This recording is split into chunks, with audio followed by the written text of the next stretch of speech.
So let's talk about the 4 shifts that need to be made in order for you to shrink your fibroids. All right. Make sure you're taking notes. All right. So this is for women, strictly for women that have fibroids, that desire to shrink and dissolve their fibroids naturally, the natural way, without surgery. Because as we should know by now, if you don't address the root cause, if you go to have these surgeries, they just grow back. They grow back, right? Whether it's UFE, whether it's a myomectomy, they grow back. Okay? They grow back. So it's really important for you to know and understand that.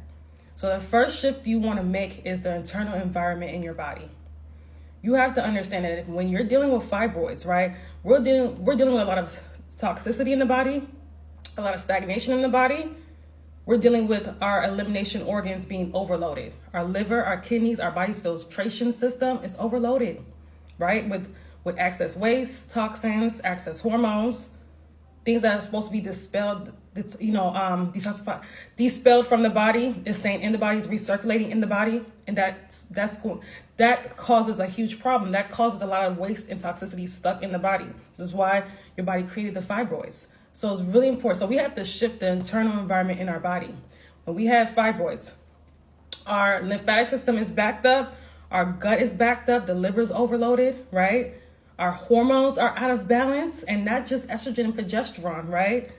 If you know anything about the hormone hierarchy, which I always talk about, those hormones have to be, the foundational hormones, cortisol, insulin, have to be out of balance before we even get to the sex hormones. So if we have fibroids, we have a range of hormones that are out of balance, right? These things act as a ripple effect in the body. It's not just about estrogen. It's deeper than that. And if you only address the estrogen, you're just going to be chasing your symptoms and never getting to the root cause of the problem. So it's important for you to get to the root cause of the problem. You got to shift the internal environment in your body. That has to be done. That has to be done. You have to understand that if we do have fibroids, our body is not healthy. Your body is not healthy if you're recirculating waste. Our immunity is lowered. And this is why women that have fibroids typically have other health issues as well. Whether it's fibroids and endometriosis, fibroids and thyroid issues, fibroids and extreme heavy bleeding, fibroids and anemia, fibroids and PCOS, fibroids and cysts, fibroids and cysts in the breast. But women don't put that together. They just look at everything separate. It's all connected, all of it, okay? Whether it's an autoimmune disorder, H. pylori, IBS, it's all connected, okay? So the environment in your body is fibrous, a full body. It's a full body issue. It's not just a uterine issue. Then we have the emotional environment.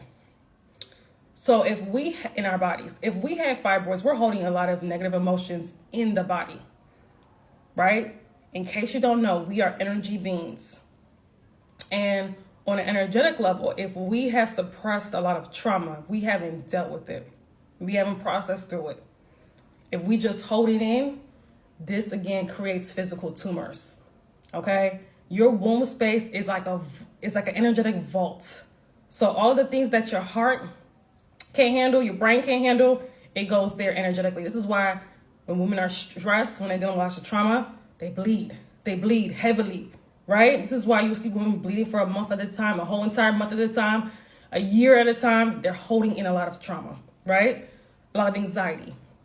So this has to be dealt with. You have to start processing through this stuff and releasing this stuff, right?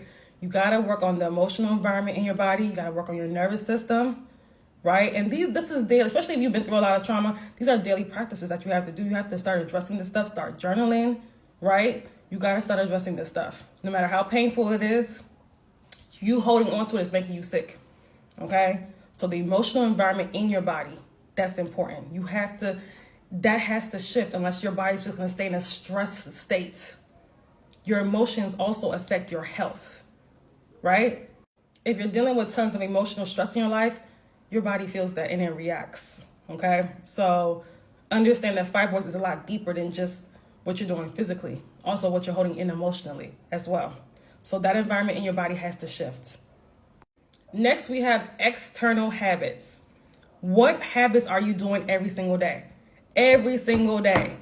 Eating, whether it's eating, sleeping, whatever. What are the habits that you're doing? A lot of people have toxic habits and expect their bodies to be healthy. It doesn't make any sense.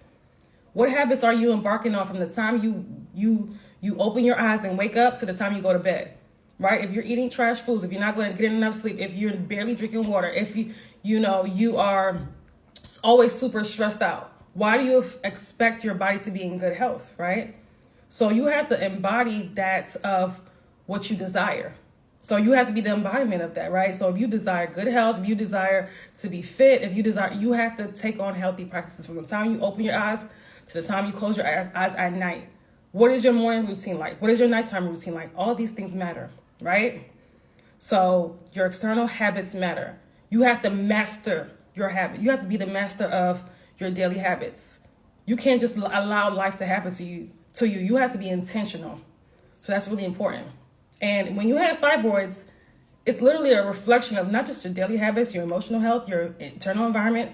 All these things have to shift, okay? Now the last one. You got to tap back into your creativity. That's the fourth shift. You have to tap back into your creativity. You have to understand, as a woman, the womb, that's your creative organ. That's your feminine source. And if there's an issue with the womb, there's blocked creativity. There's stagnant energy. So what creative habits have you abandoned, right? And that's going to impact so many areas of your life. This is why a lot of women feel stuck in their life. What creative? So you got to tap back into that version of you. Because the womb doesn't just create babies, right? Also, the womb, you birth projects from the womb. You birth visions, ideas, right? There's so many things that are birthed from the visions. But here's the thing. If we're dealing with all of these issues, if we're dealing with hormonal imbalance, fibroids, these womb issues, that's going to have an impact on your creativity. This is why a lot of women will abandon that part of them and just focus on responsibilities. But actually, that's at your own detriment, right? So you got to start doing things and tapping into things that feed your soul to get that creative energy back into your life. That's your feminine source, okay? So this has to be addressed.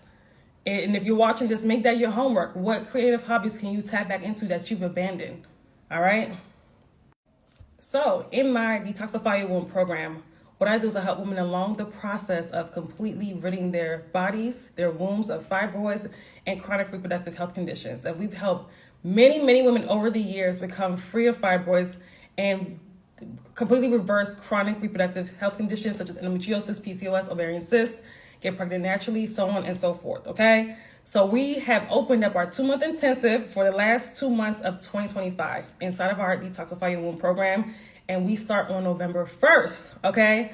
So if you are interested in joining our 2-month intensive to powerfully work with me for 2 months to completely help you dissolve your fibroids, be sure to click the link in my bio for more information. And also just let you guys know, the first deposit is due before November 1st, okay? So that we can get started November 1st, the last 2 months of the year, so that we don't go into 2026 with these same problems, okay? All right, so if you're ready to work with me, all right, click the link in my bio for more information.